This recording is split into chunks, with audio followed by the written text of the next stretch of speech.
Nice to see you. Hello, we just ended our last big meeting and here we come. So, whew. We're done with our official convention. Now we can have lunch and enjoy learning about all the great work from your students. Very exciting. Wonderful. Well, they reached out to a lot of local leagues from around the country, so it was kind of Just fun to see what they came back with. Yeah, no kidding. No kidding. What I'll do, Heidi, is also if they're going to be sharing screen, I'll just elevate people to a co-host. Do you know, will they each share a screen or? Yeah, Maria, do you know if you or Balaji will be sharing the screen? Yes, I have to share the screen. Yeah. Okay, so Maria Alejandra Calcetaro will be doing for her group, and then we will have Elise Strecker. I don't know that I'm seeing her yet, and then Brooke Pfiffner, Pfiffner. Okay, so I'm not sure how many. Let's see. Okay, there's Elise right there. Okay, Elise will also be sharing her screen, you said? Yeah. And Elise is actually going first. Yep. So we have Elise and Maria, and what was the other name? Sorry. Brooke, but I'm not seeing her yet. Not yet. Okay. Brooke. Okay. And I know there's a lot of people who we are going to tape this so that other league people can see it. We have a lot of balls in the air today, so we'll make sure we get this all out for everybody. All right, this is exciting. We'll wait a few minutes, let people wander over. We finished our convention like 7 minutes late, so people are just getting their lunch and getting it together here. Now, did you do a convention last year virtually, or did you just? We did not. We had our council last year, or excuse me. This year it was our council, and we have kind of do a big convention and a council every other year. And it was in April, so it was right at the height of things. Knowing what we know now, we probably could have, muddled through, but we didn't have that experience with Zoom as much as we do now, right? So, yeah, it would have been interesting trying to get through it, but so. Hi, Balaji. Nice to see you. Are you in California? No, it's Maria. Okay, Maria's in California. Okay, yeah. I know somebody went someplace far away. I have a halo here from my skylight. I'm in the camper because everyone decided to mow their lawn this morning, and so I'm in the camper with the air conditioner on full blast to try to drown out some of the noise outside. Apparently, Saturday morning is lawn mowing day here. That's hilarious. Well, thanks for fitting us in. Oh my goodness, that's great. Well, thank you for inviting us. We're super excited. This is a lunch session, so y'all can feel free to, I know I plan to be drinking and eating while we're talking, so don't be shy about that. And we'll probably keep getting people coming in as we go along, Heidi. So I would say let's just kind of get started, and we're very informal. I think if people have questions, if you right now, I could. If you want to raise your hand, participants, or just put them in the chat box, we're in good shape. So, and I can monitor the chat box. Okay, that'd be great. Yeah, I think if that's a good thing. If people have questions, it's just easier for us all to manage that way. So, if you want to get us started, Heidi, with what this is all about, then we'll look forward to hearing from your students. All right. Well, thank you for having us. My name is Dr. Heidi L. Everett, and I teach strategic communications at St. Cloud State University. I'm also a member of the League of Women Voters of St. Cloud. And so one of our graduate courses, Integrated Strategic Marketing Communications, we are supposed to take on a client. And I wanted to work with the St. Cloud League of Women Voters to do an audit and assessment and recommendations for future case of communications through the St. Cloud League.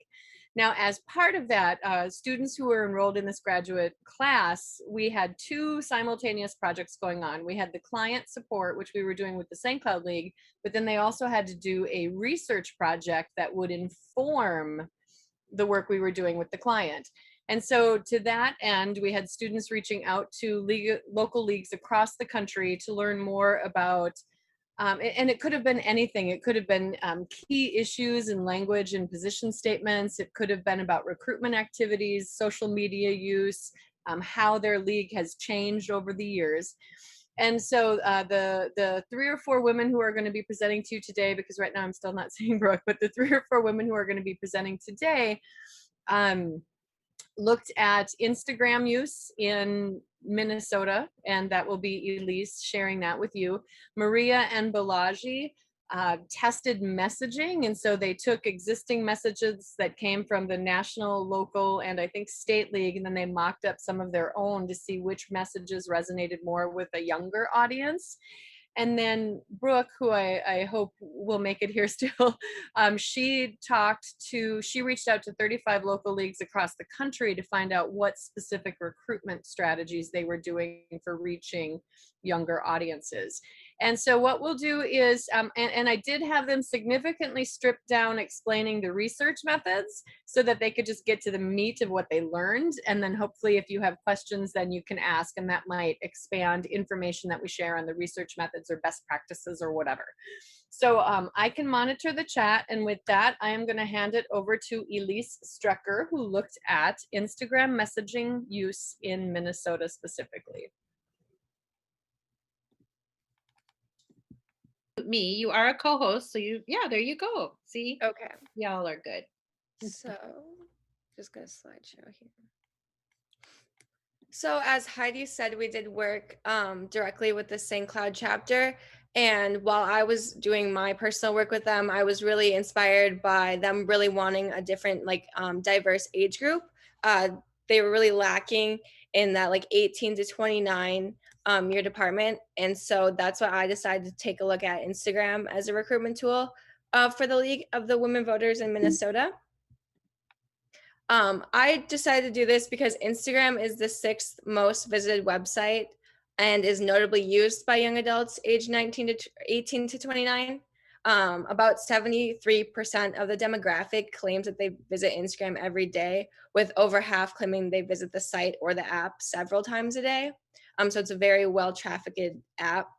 Instagram is not only used by young adults. In fact, 40% of adults reported having an Instagram account or using the app. So it's not just recruiting for that specific age development. You can recruit for any age using this app.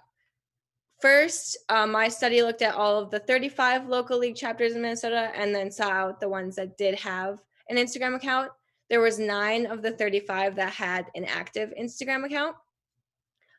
For my work, I counted and coded posts using a couple of different variables that I'll show in the next slide, just to get down to the common themes of what was really being used for these Instagram accounts.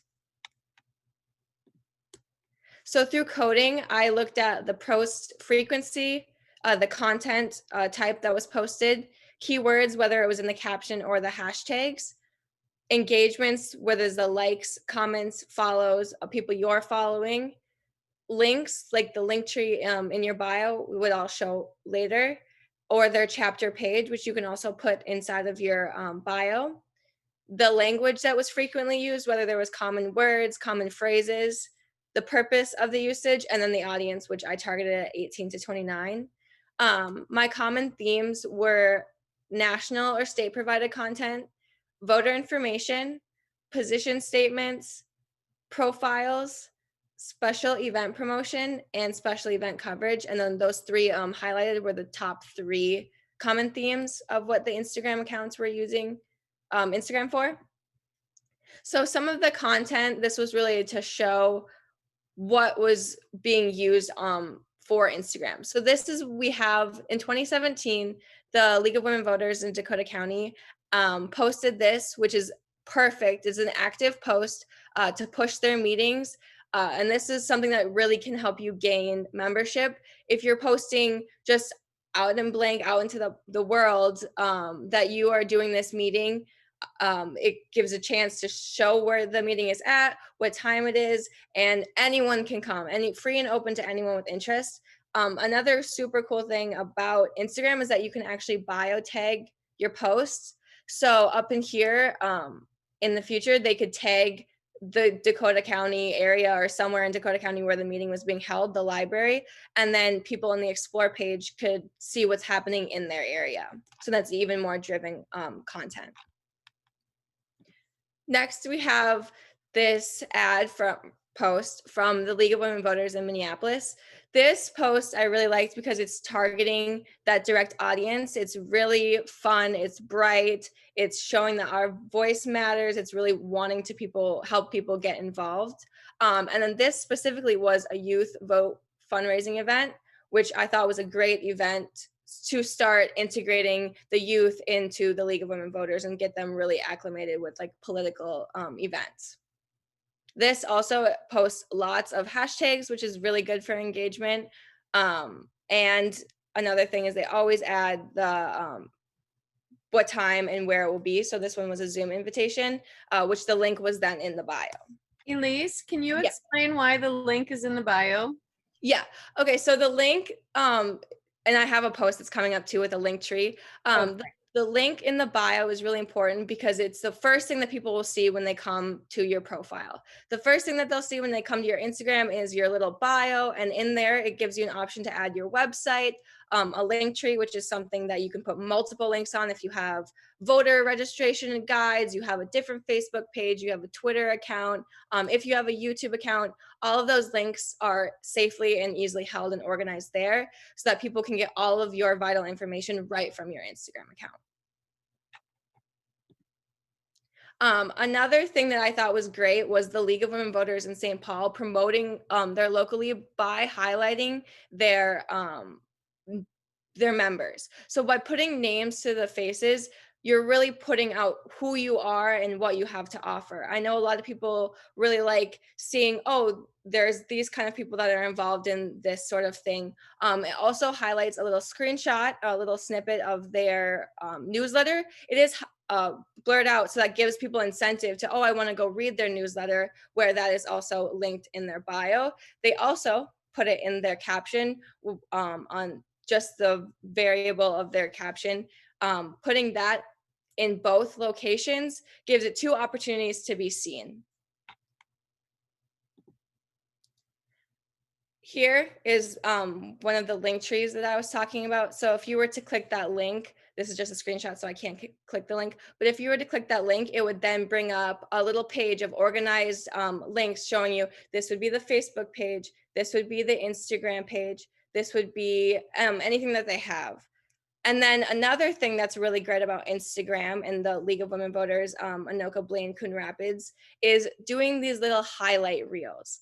So these give you a chance to really showcase anything that you are really proud about posting, or anything that you really want saved, so that other people that maybe didn't see the post, or it was years ago, or it was in your stories, they can come back and now see all of this information. And these you can also include pictures to links or to QR codes that people can then scan and go to your business or your profile. Another last thing that was really important that I saw in almost every single one of the Instagram accounts was that this profile is actually labeled a business profile. So by putting that you're a nonprofit organization, it just adds extra ways for people to get in touch with your profile by being able to search you out by being a business profile, whereas you're a nonprofit organization. And then another thing about Instagram content is visually and aesthetically appealing. And so the League of Women Voters in Wayzata and Plymouth have a lot of like evergreen content, which is content that you can post in breaks, or if you don't have any meetings coming up or any really important things that you really want to get the message about, you can post just little tiny things that give a snippet into what you also work on when it's not time to advertise voting or meetings coming up. Yeah, evergreen content means it's usable all the time, year after year. So say, for example, if you were an accountant, every year, although this year was weird, but every year, April 15th is tax deadline. That's evergreen content that year after year you can put out there. So it doesn't, as Elise said, it doesn't have to be tied to a specific event or activity. And then, yeah, like Heidi said, it's really good to note that it can be used after year after year. So if you are, having a little, what do I want to say, like little folder of content that you can use just in case, oh, you don't get ahead of the curve by posting, that's always in your folder that you can just pop out and put out whenever you need to. And then, so this was another one that's a really good invitation, and that was with the St. Cloud League. And they also put an email, which is nice so people can contact you. I know some people that are using Instagram aren't the most technology efficient, even if they want to try to be. So it's always great to have all of those notes highlighted where anyone can contact you. This was another Zoom. So it was nice that it was posted April 15th, giving people about 14 days, 2 weeks to prepare for the event. And then they also included Zoom, which allows for everyone and anyone to attend, which is really nice, especially if people are not living in the area or near the area at the time. It still allows them to be involved in the event. And then one of my biggest things I saw was the state and local distributed content. So I looked specifically at the Minnesota League of Women's Voters page. So this is not just a specific area, it's Minnesota exactly. And if you look at a bunch of the other Instagram pages, Minneapolis does this a lot, they actually repost and share a bunch of the content that the League of Women Voters Minnesota puts out. And this is another way to increase engagement between each other's accounts. So one of the biggest things that I can recommend is really engaging with the other accounts within your state, because you guys are all kind of teamed up together and can work off of each other to drive engagement for the entire state. And these I've seen a lot being reposted or reshared, which is great because it gets the message out about your local league and the entire league in Minnesota. It's also a great place to reference any content that you may want to use. This can also be worked into as evergreen content shared throughout your specific Instagram account. And so, like, lastly, I have some calls to action about using Instagram as a recruitment tool. You have to be patient. Recruitment and building account engagement does take time. Getting followers takes time. You really do have to keep consistently working at it. So it's not something that will happen overnight, but if you are patient, it can happen. Consistency is key. The more you post, the more likely people are to keep engaging with your account. And so when you're following people back and you're commenting on their stuff and liking, and that's not just other regular accounts on Instagram, it's engaging with other accounts like yours, other nonprofits, other local leagues, other state leagues. You can spread this countrywide. Using trends and hashtags to gain target audience and attention to your account. Anything that can be viable in reason. I mean, you don't need 100 hashtags, but 10 relevant hashtags can really drive engagement and get people looking at your account that maybe weren't looking at it before. Linking your vital information wherever plausible. In the comments is great. In images, you can add little captions. In the caption, you can have it, and in your bio. I do recommend a link tree if you do have a bunch of different links you want people to see. If you have a Facebook account, if you have a YouTube, a link tree is great to keep all of those links in one place and helpfully in your bio. And then engaging with other similar accounts and the followers of those accounts will help drive people to your account, because people who are already looking at similar content will more be likely to look at your content.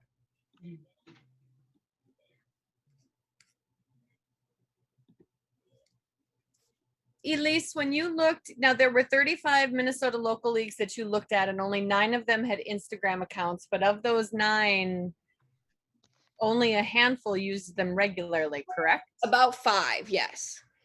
So I know some of you posted in the chat function that you need, of course, on how to use Instagram.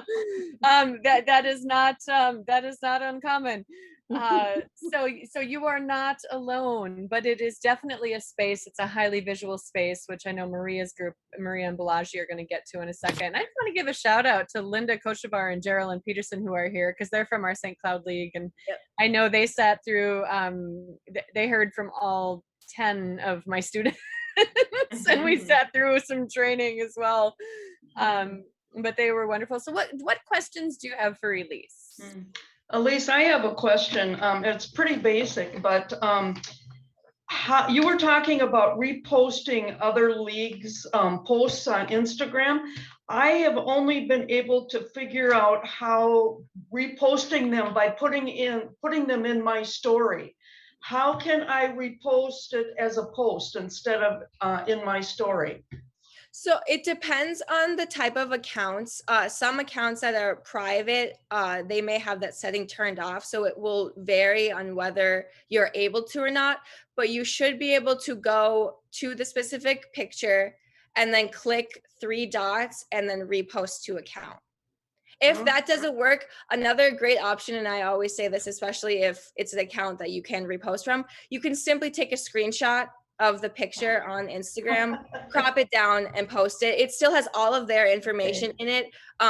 I've seen a lot of people do it with the League of Women Voters Minnesota page specifically because it is so much easier to just take a screenshot and do it that way. And then their information will still be in the picture as well. That's another thing that drives me crazy is that you can't copy other people's images on Instagram, and there's so much good stuff there, but you can't copy it like you can on Twitter and Facebook. So yeah, you have to screenshot.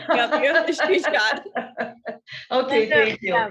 My desktop is always full of screenshots because I see something that I want to repost and I can't. So it's like, all right, screen post, upload it as my own photo because I just can't. Okay, well, thanks. I've got a question too. I'm further north than St. Cloud, up in Park Rapids. How can I tell whether many people in this region actually have an Instagram account? So it on the Instagram account, if there's a business profile, it does have analytics for the area. However, you really just do have to kind of do your own hunting and gathering on Instagram. Facebook is a little bit better for giving you data of who's in your area, but Instagram hasn't really worked on that software technology yet. That's why I do recommend putting the hashtags in your bio and geo-tagging your photo so that people in your area can see it if they are looking in that specific area. And what is geotagging? So geotagging is simply when you're posting an image on Instagram, right, as you're writing your caption on that page, at the top of the photo, you can add a location to the picture. And if so it's similar to Facebook where there's a location. Okay. Yep. And if you're meeting specifically somewhere, like that one post was the library, you could specifically tag that library. However, if you're not, you can simply tag a city. You can completely tag an entire city. So the St. Cloud women can completely post Sartell. They can completely post Sauk Rapids. They could do all of that, just that simple city. And then people can look St. Cloud, Sartell, Minnesota on Instagram. Carolyn, does your group use Facebook? We have a Facebook account and we have our own blog, website. What's your following on Facebook? Probably about 30 people, and most of it's not even people in my own league. Nobody wants to use Facebook. They're too afraid they're going to get hacked. Well, and that might very much be a nuance of your audience. That's not uncommon. Certainly, there tends to be like people like me. I'm on it because I have to teach it. Yeah. I wouldn't say that I love it. Those of you who are my former students, don't tell anybody. But so I'm on it because I have to teach it. But there are a lot of individuals who just don't want to be on it. And so like e-newsletters and things like that become a great tool because if they give you their email address, that's the big if. Yeah. Well, you gotta be diligent about asking for it. And then they have to actually look at it and open it. Yes. Yeah, we have some challenges there. Yes, it's not unique. That's definitely for sure. Other questions for Elise? Great. Do all high school kids now know how to do this? So one of the things that we find, at least I find at the university level, is all younger people know how to use social media. It's like they're born with it. Where it becomes potentially challenging is just making sure that they understand all of the different functionality of it. So like hashtags are something that are incredibly popular, but if they know, or if they think to put links, as Elise was talking about, you know, including those links or email addresses to make it easy for people to do business with you, that's super important.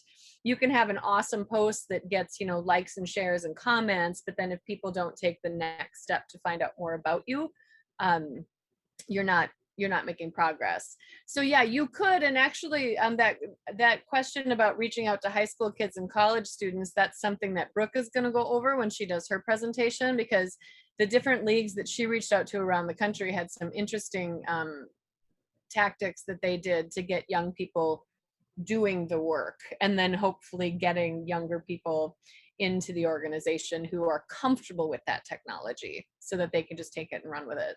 So let's see, no one except other Lake City follow our Twitter account. I was just going to add, I see maybe us getting an intern in the future to help our local league.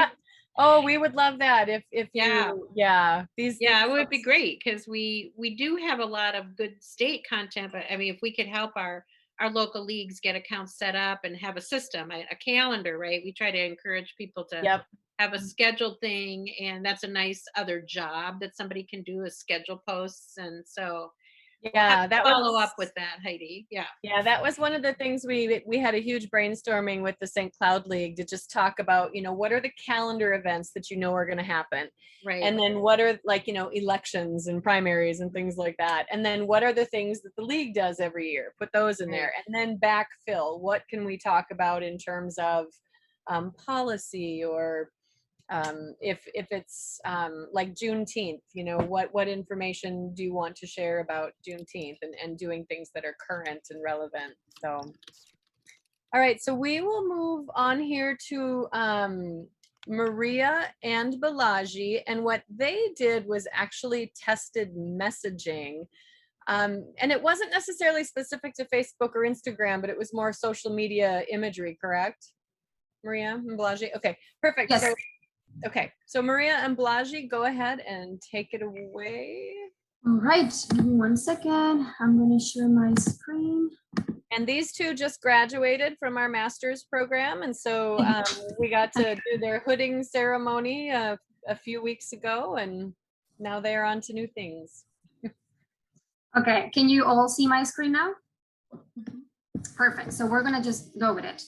So, well, this is Maria and Balaji, sorry. So we actually create a research project.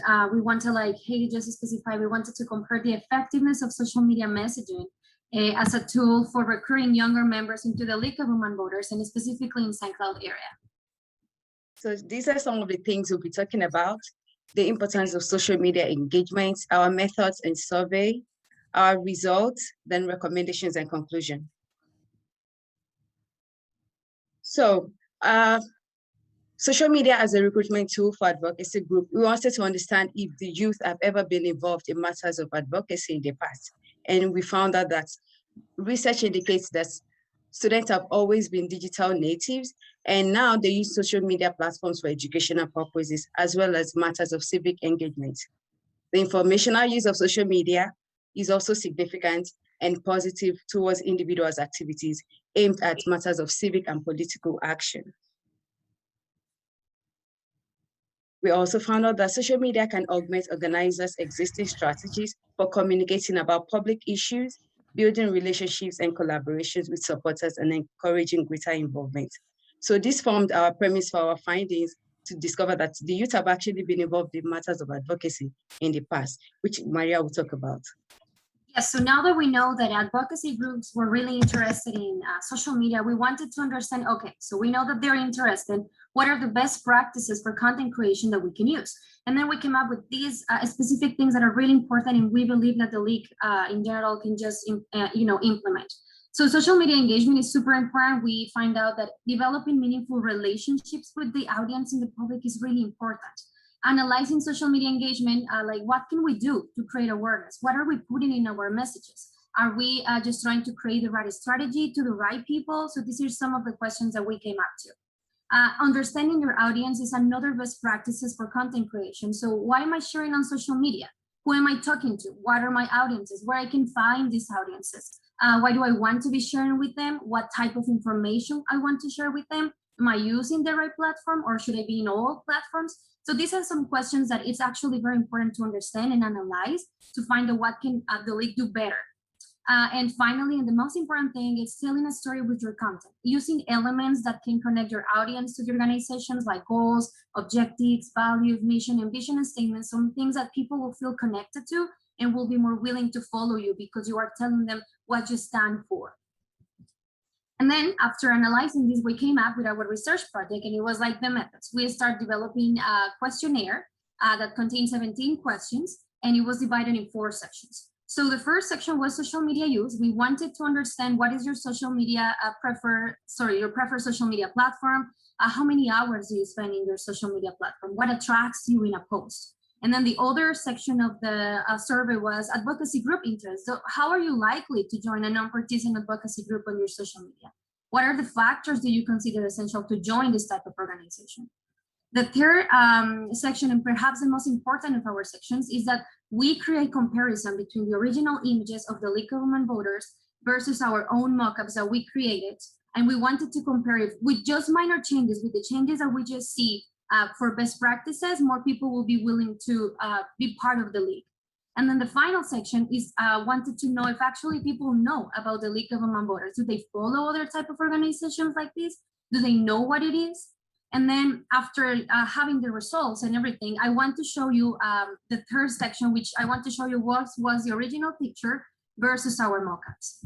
So we can see the original picture here that it was taken from, I think it was from Facebook or Instagram, like in general pictures from the league, and then our mockup. We are gonna just go a little bit, just want to show you the differences, but we're gonna go through them specifically in a little bit. But this is the original and that's the mockup image. We also took this image about gerrymandering and also our own mockup. And then the third one was the original one, and then another mockup that we created. And we're gonna go later trying to understand what was the differences between all of them. So now we just present all this information to our audiences, and these were the results. Yes, so the results we got from the survey, a total of 81 people responded to the survey. We shared it across. And so we have the following. The demography of ages between 21 and 25 are the highest contribution to the data. And for the preferred social media platform, 80% of the respondents identified Instagram as their option, 67% chose Facebook, while 25% preferred Twitter. Social media attractiveness in terms of what attracts them to social media posts, 65% of the respondents identified videos, 56% identified their preference as quality of images, and the remaining people said the message is what they find attractive. And then one of the things that we think it's a big opportunity is that even though 79% of the people that were are part of our project, they mentioned that they don't know about the League of Women Voters. We said, okay, this is nothing wrong to do about it. This is actually a big opportunity for the league to come up with better and amazing ideas to create a good strategy to launch everything new. And we said, it's fine if people don't know about it. This is actually a good opportunity for us. Let's just show them what the league has. Let's just show all the visuals. Let's just revamp everything and then just send it there. So this is a big opportunity, and we believe the league has the visuals, the materials, everything.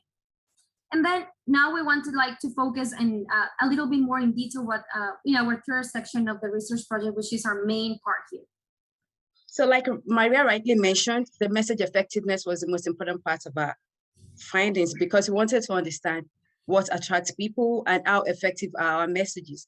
So like the images Maria showed you earlier, we tried to compare the original images of the League of Women Voters and created our own mock-up images to see which one is the most effective. The picture on the left was gotten from the League of Women Voters. This is their original image, while the one on the right is our own mock-up. For the original image, 37% answered to the question that's how likely are they to join an organization like the League of Women Voters if they were to come across an image like this. So 37% of them identified that they were most likely to join, whereas in comparison to the image on the right, 60% of the respondents identified that they were more likely to join an organization like the Women. And I'm going to jump in here real quick, Balaji and Maria, and I know you're going to get to this as you get farther in your presentation, but I just wanted to point out that this doesn't mean that the content that was generated by the State League or the National League is not effective. This speaks to what's already been brought up in both of these presentations about knowing your audience and knowing what you want to say to them. So the messages that are coming from the League about gerrymandering and empowering voters defending democracy, that's really for folks who already know the League, and it's just celebrating that brand that they're already aware of. But what makes the mock-ups that Maria and Balaji have done different is that they specifically say, here's what we're doing, and you can be a part of it, so come on in. So it's two different audiences. One is for the folks who are already loving the brand and loving the mission, and one is for those people those 21 to 25-year-olds who've never heard of us and saying, you can be a part of this. So I just wanted to say that, and I know you're going to get to that too, but I didn't want anyone thinking that we're saying that the ones that came from the state or the national were bad, because that's not at all. Yeah, no, not at all. Yeah, we're really looking at messages that resonate with younger people who aren't aware of the League. Okay, go ahead. Yes. Sorry. No, and then we just want to show actually this is the message which is important, and how can we just try to show it for the other type of audiences that we need. So yeah, thank you so much for that. Thank you. So for the other image, 16% identified that they were interested in the League. And the image on the right, we have 48% who identified that they were most likely to join the League of Women Voters if they came across an image like this. And on this one also, we have 24% who were most likely, and 49% of the respondents identified that they were more likely. So why exactly is there a difference between the two images? What exactly did we do differently from what the League already does? And that is what Maria will talk about in the next slide. So one of the things that we were, after our result, we were like, okay, so we kind of did some modifications about everything. So we just want to find out why. What did we different that it just got more people interested in the mockups than the original images? So we find out some things that it was implementation of content and context, eye-catching colors, some inclusion, for example, in this case of the St. Cloud area, we wanted to specify this is created for St. Cloud and by St. Cloud, and call to actions like Elise explained in the first part of this presentation. So let's just go one by one to understand what is going on. For example, in this one, we try to grab the original image that it says empowering voters and defending democracy, League of Women Voters. However, in the mockup, we said okay, let's just put this is St. Cloud area. So let's just put a little mark that it says St. Cloud area. Let's just try to create some call to actions. What about if we also in the post invite people, for more information about the League, please visit the link below. Or why don't you just follow us in another social media accounts? Would you like to join? Leave us a message. Would you like to join? Comment below. What about we give them more context about what is the League of Women Voters? In this case, the League of Women Voters is a non-participant political organization. Try to give them context about what is the League of Women Voters. Because let's think about it. What happened if this post just appeared in someone else's feed and they don't know anything about the League? They need some context. They need to know where this photo is coming from. Oh, it's coming from St. Cloud. Oh, and they actually are a non-participant organization and they're inviting me to follow them in their website. So let's try it. So these are little tips that we can implement in our visuals to make them more effective to the target audience that we want, in this case, to target. Let's take a look to the other one. So in this case, like Heidi mentioned, gerrymandering will make sense for people that understand already this term and they already know about what it is. But if a person doesn't know it, they might need a more explanation and also more context about it. And then we go back to our mock-up again, we just put the mark, what is empowering voters and defend democracy, join the League of Women Voters. We actually found this information that we are putting in our mock-ups in the description of the actual original image. And this is where we were thinking with Balaji, maybe this information is most important to put it there in the visual so people can see it more and can understand a little bit more about the League. And then the third one, because we want to recruit younger people and younger things, we said, okay, let's just put here, for example, the symbol of the young people. you know, like more eye-catching color, like in terms of like we want to maintain the colors of the League of Women Voters, but we can also implement other images to make it more talking to the young voters. We want you as a young voter. We're looking for these. We're waiting to join you. We want to show you also in our images that we are also with people. So I know that we know that the League of Women Voters have this type of visuals as well. So it'll be super nice to put them as well in part of the post. And then we came up after analyzing like, okay, this is what we did different. And I think it worked out more for what we were looking for in our research project. We came up with some of the recommendations and the conclusion about our research project. So going by the results from our survey and what we found out, we discovered that having a more attractive visual content and more engagement on social media platforms will actually increase people's interest in the League of Women Voters, and also that the application of CTAs, like Maria mentioned, in terms of context and location, will increase engagement as well as followership of the audience to the League of Women Voters. Now, I would believe that these are some of the little tips that you can implement, but social media has also more tips, like, for example, Elise will mention you before, like try to put the link in the bio and also like all these things. But in terms of visuals, you can do so much more because you do have the resources. It's incredible how the League of Women Voters have all these beautiful images, all these links, and you can just put them out there and just in a very nice and very fine way for you know, for the type of target you are trying to show. And yeah, this was our research project. So thank you so much.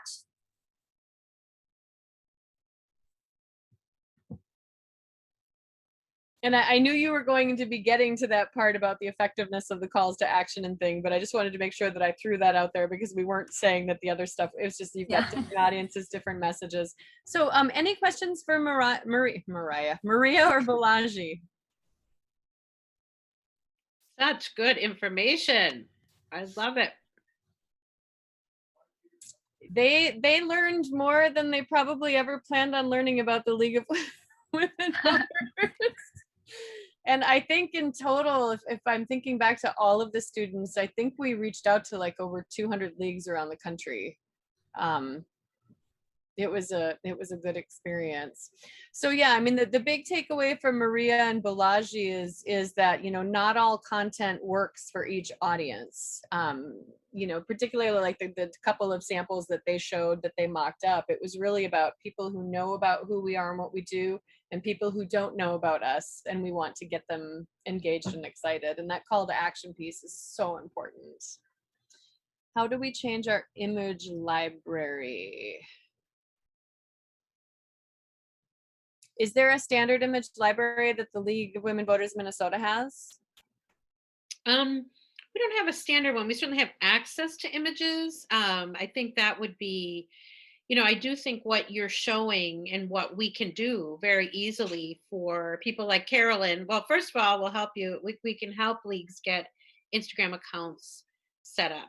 But to have an image library, right, of really good, I mean, you pointed out there were a lot of images we put in People Elevate, but we probably can also continue to create more images for people.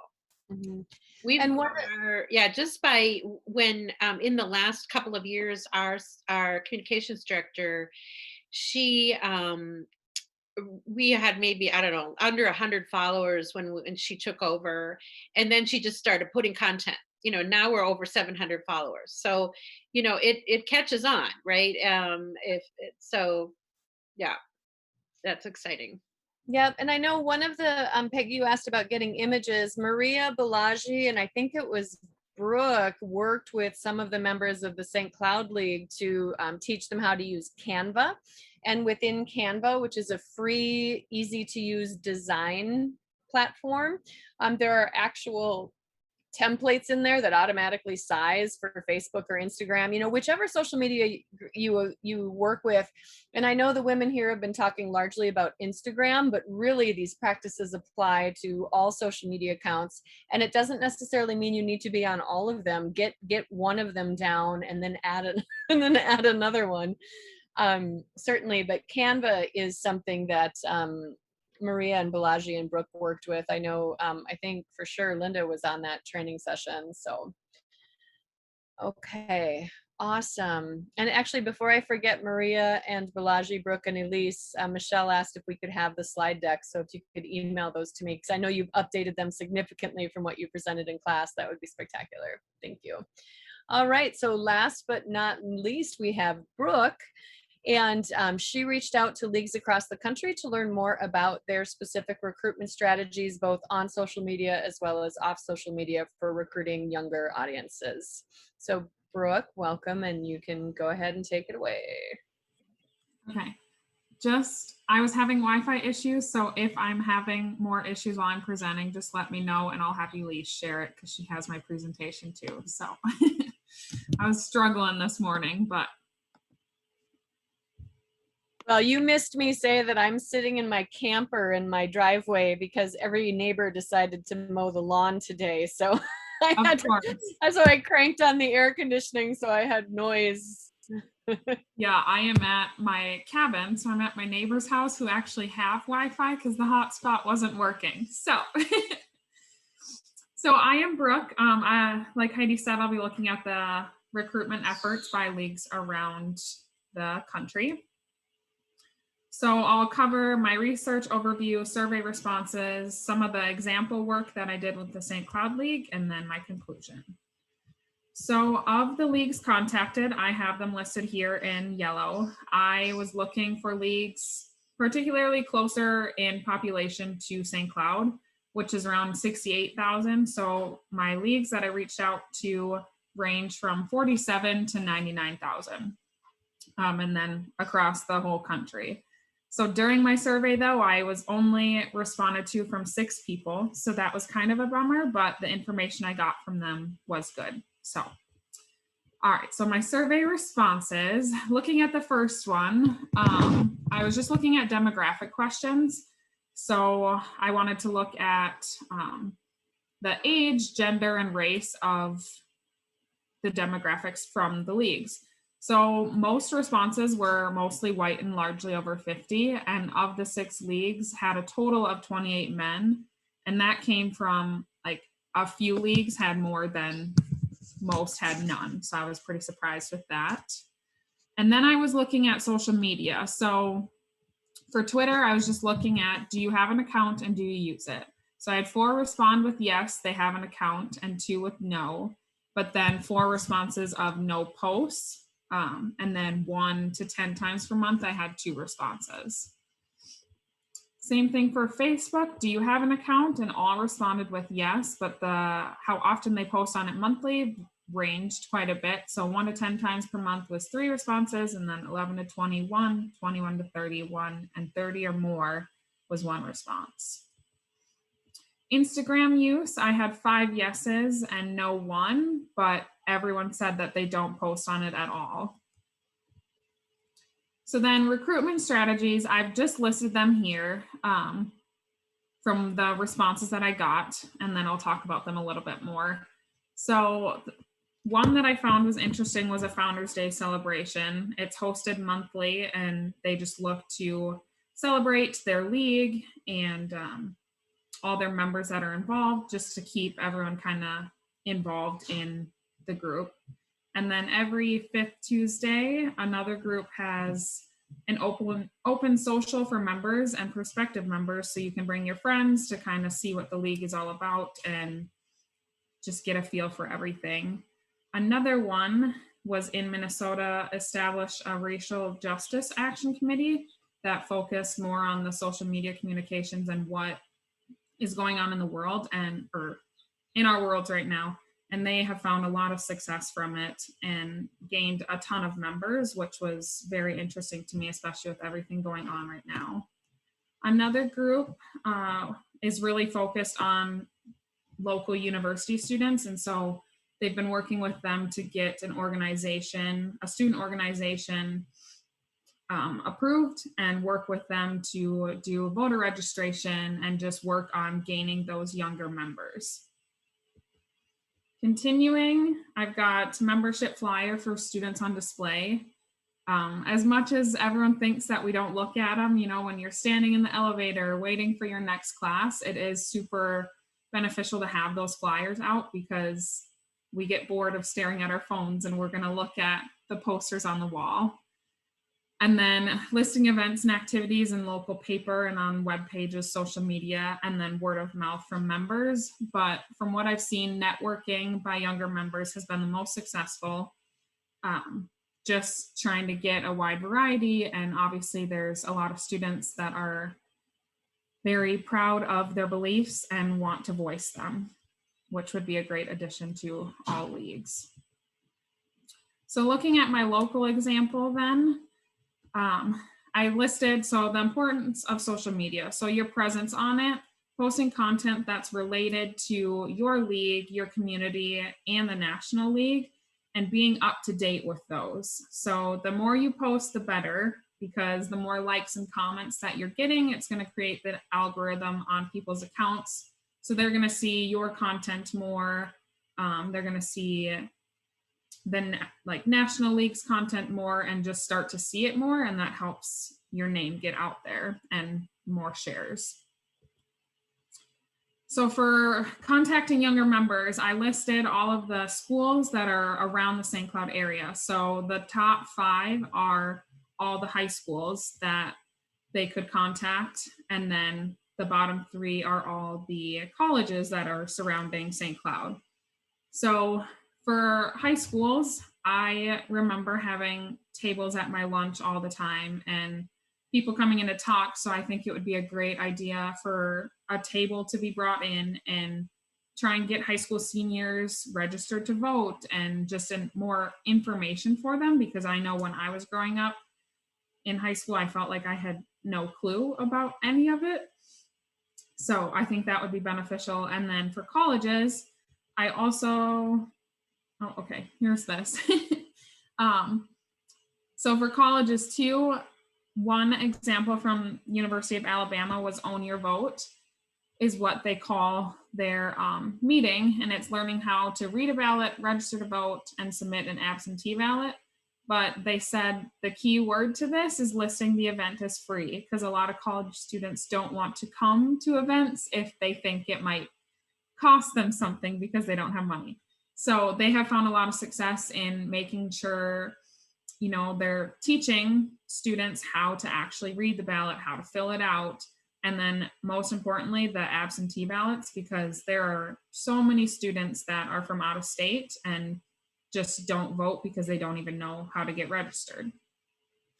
Hey, Brooke, when you talk to the folks who were working with the University of Alabama, because that's actually one of my favorite events, and I would like to see us do that at St. Cloud State next year. Did they say, like, is it a one-time thing, like come here, learn to read the ballot, or did they go back? Did they say, like, was it a multi-day thing?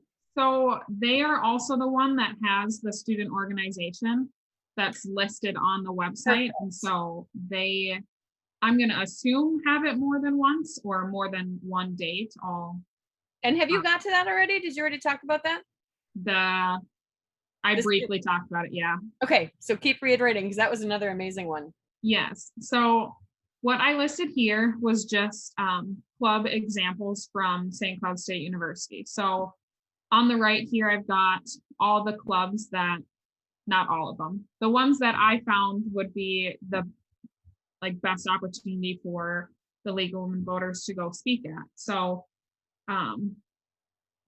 you can find these just on campus websites. You just go under clubs and it's super easy to find. And then all their contact information is also on there, which is super huge because you can reach out and they're always looking for speakers, because usually they have events like they meet as a group 1 to 2 times per month, but they're constantly looking for people to come speak and new ways to learn. So that is a great opportunity. And this is, so the, like, say, for example, the College Democrats, the League of Women Voters in Alabama, this is like, they have a organization or a club through their university then. So it would be listed here with their contact information.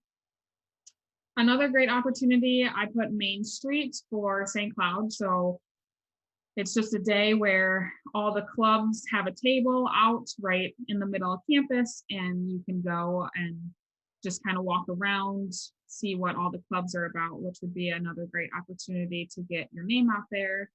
and talk to students to get recruitment and everything.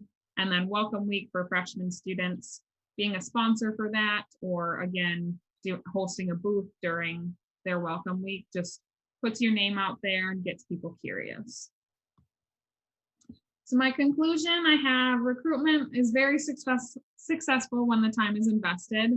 So for the two super important ones, the Racial Justice Committee, with everything we have going on, you really can't go wrong with really advocating for everyone in your community and just showing support. And then student recruitment and the organizations, students are always looking for new ways to better themselves and put things on their resume. And so this is a great opportunity. And then work with the leagues around you to continue growth. So bounce ideas off of each other, events and social media, because we obviously want to grow as a league. It's like your local league, but you want to grow the whole league and the national committee. Like, it's just so good to continue to grow off of each other. So, and then thank you. Is there any questions? Wow.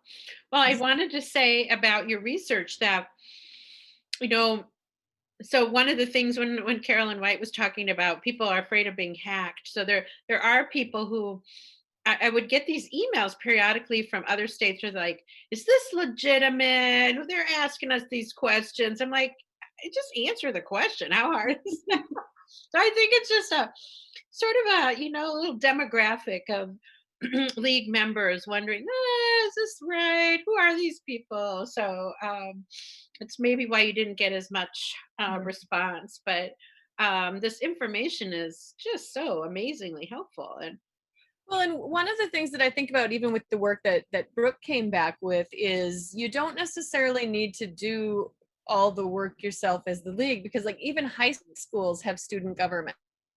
Or student councils, whatever they call it, or civics clubs. And if you reach out and you say, hey, we want to do this event where you learn how to read a ballot, because definitely, if the students aren't 18 yet, but getting them involved in the process early, they're always looking for things to do too. And so if someone came in and said, hey, we've got this opportunity for you to inform and engage your student body, even if they're not able to vote, we could still do a mock election at the school to see how it's going. And then reaching out to the different colleges and universities. I mean, Brooke, what I loved about hers was it wasn't just about the student government. There's, I think all the campuses have the college Democrats or the Young Republicans, or they've got the sororities and the fraternities. But then there's also just ones, focused on women's advocacy and things like that, or different social groups, advocacy for different social groups. And you can usually easily find that information on their websites in either the student organization or student club section. And as part of their mandate of existing, they do need to complete service to the community. And so this would be a way for them to do service versus like, hey, let's bake cookies and raise, not that everybody does that, but I know walking into Stearns Hall at St. Cloud State, I'm often hit with my crispy bars and cookies. It's like, I can't do any more cookies. But if someone said, here's everybody on the ballot, do you know how to read the ballot? That would be fascinating. Well, and partnerships, as we've said throughout really our whole convention, that word is probably one of the most popular we've used, is partnerships, right? And that's where social media really takes off. I think when you work with 5 groups on something, and then they're doing the work for you, right? They're promoting you to their membership. As we say in Facebook, it's tag and share, tag and share, tag and share. So. Yeah, in fact, I took a screen capture of this and posted it on our St. Cloud State, and I tagged League of Women Voters Minnesota and just said, we're presenting virtually at this conference. Thank you. And so now that's going out to our couple thousand followers. You never know where you're going to be. Exactly. So does anyone have questions for Brooke or any of us? Hi, Geraldine. Geraldine Peterson from the St. Cloud League, and I don't have a question. I just have a comment. You guys are just dynamite. I'm so impressed with everything. I was there at the beginning, and I'm just here so that I could hear what you finally came up with, and I'm just amazed. You guys are wonderful, and we're going to keep in touch. I'm Yeah. on the membership committee, so we're going to keep in touch with all of you. If you're still here, I know the graduates may be going off to bigger and better things, but we're going to stay in touch. Yeah, and Geraldine, this was new for you because I think what we presented to you was specific to St. Cloud, and so this is some of the other stuff that was happening outside of that helped inform our recommendations to you. But the big takeaway I think all of our students came up with, and I think even when we were working with the league, is, you know, you are not alone. These are challenges that everybody is trying to work through, and it's not uncommon for many nonprofits that are, you know, entirely volunteer run. How do we reach our audiences, get more people in? You know, many hands make light work. So it's and technology is changing so fast. So just staying on top of it and doing the, you know, working smarter. It's overwhelming sometimes. And I want to say too, it's also so professionally done. So congratulations to all of you students. I was jealous. I'm like, wow, I wish my slide decks would look like that. So great work. All right, well, I'm gonna put my email down in the chat function, and I know, Michelle, you have it. Now, one of the things that's weird, I always have to have my glasses on. There's a middle initial of L in there, so it's HL Everett, but feel free to reach out to me. And certainly, like Carolyn, I think you're up by Bemidji, right? Or within an hour of Bemidji. So, you know, there's communications programs there I that you could reach out to the faculty as well and the students and see about even getting connections that way. Yeah, when we were doing our local history for the centennial, we tried to reach out to the graphic arts department there, and none of the students wanted anything to do with that. It was too far away for them. And we had the student that presented it was actually an adult that was going back to the graphic arts design. Oh, very good. So, and she didn't even call me back after she presented it to the class. So I'm like, oh. And there is a Bemidji League, so they should definitely get connected. Okay. Well, we will work on this. I think this was really instructive, and you know, it is the cheapest, easiest way, right, to promote. We are making our debut into digital marketing. We just received a Google Ads grant. So we have $10,000 a month. It's not the real dollars, but in credit, right, for Google Ads, which I'm really excited to try out for us. And those are the sponsored things, you know, when people go, right? I mean, you guys know that for our members, when you go in and are looking for something, and then all these ads pop up at the top as sponsored. And then if people click on them, then if you buy those ads, you have to pay for them. So we have $10,000 a month to queue up, which could pay for as many as 3,000 clicks a month, which is like if 3,000 people clicked on something. And so what we did was we are using in the search engine, you know, all of I mean, everyone's talking about voting rights, voter fraud, you know, elections, stolen elections, or whatever it is.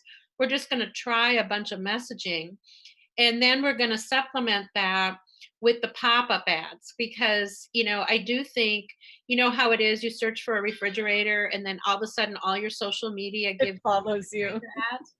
And I'm like, well, I want that for the league, because there really aren't very many people in that space, in the civic engagement area. So we're going to dabble ourselves into this digital marketing to see too, just in terms of gathering emails. We know people are interested in voting, and how can we help them vote? And then we want to leverage that then with campaigns on our websites. I'm curious if any of you, you know, one of the things we are looking to do is, you know how when you open a website and the website pops up, it gives you a pop-up, right? And a lot of times that annoys me, but I'm wondering if any of you as students have looked into that, because that's what we're looking at is that a lot of people come to our homepage, but they don't go any further. And so we want to get the right thing on our homepage. So what if we said, are you concerned about election security? Click here, to try to get more folks as a pop-up. Have any thoughts or research on those types of digital marketing ideas? So I don't have anything to say specifically about the pop-up, but when you noted on wanting the most important information on the front of your page, and I don't remember exactly because I did look at all 35 accounts, but there are 1 or 2 pages that have an Instagram link, a Facebook little icon that shares like the most recent post, plus you can click on it, as well as they had a YouTube account, and their little YouTube image was at the bottom right corner of it as well.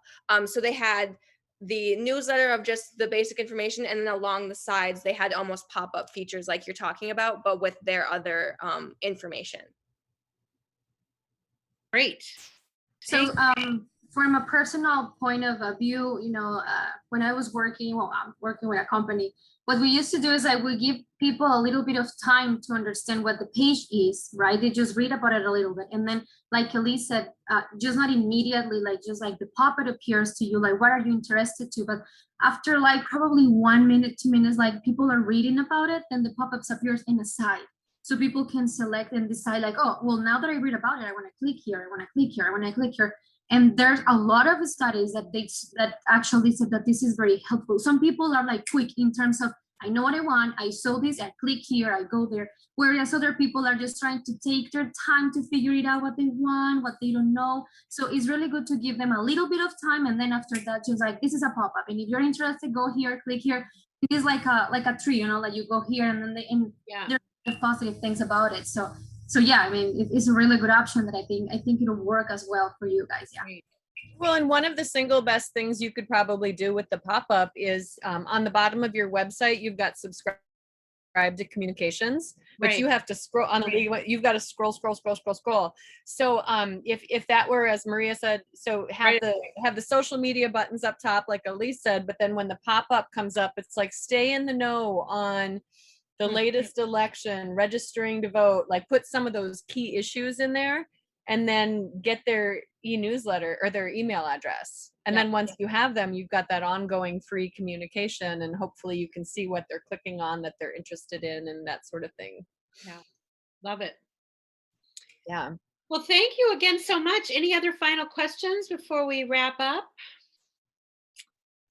This has been outstanding. I hope you had, thank you so much for taking time in all of the different places you are today to find us and present. And we are taping this, and we'll be able to share it with other leagues. And I'm sure I'll be in touch with Heidi on several fronts. Yes, and I'm grateful that you reached out originally when people started writing to you going, I'm getting these strange emails. Yeah. So I appreciate that, because I was incredibly proud of the work that they did, and I'm looking forward to moving forward, especially with the St. Cloud League, but with the Minnesota League as well. So well, great, and good luck, Balaji Brooke. Thank you. Yeah. Good luck on your next adventures in life, and thanks again, Heidi, and everyone for being here today. All right, thank you, everyone. Bye-bye. Bye.